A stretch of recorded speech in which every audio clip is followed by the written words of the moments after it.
touche à tout et bricoleur dans l'âme, le mécanicien industriel est capable de monter et de démonter à peu près n'importe quel ensemble mécanique avec une minutie étonnante.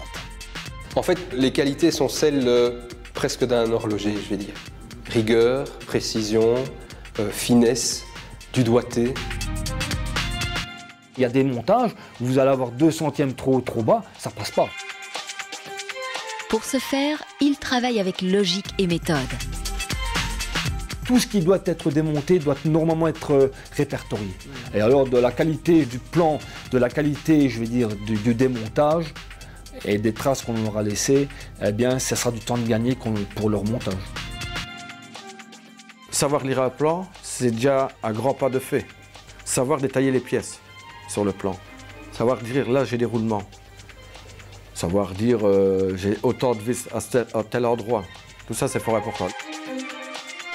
Savoir se servir des instruments de mesure les plus courants, palmaire, pied à coulisse. D'autres qualités s'avéreront primordiales dans son travail. On devrait maîtriser la soudure, parce que on peut être appelé à devoir faire des cordons de soudure. On doit maîtriser la pneumatique, on doit maîtriser l'hydraulique. Je veux dire, il y a énormément de choses qui gravitent autour de la mécanique. Des connaissances en électricité et en électronique compléteront le bagage du mécanicien industriel qui devra également se sentir à l'aise dans un environnement automatisé.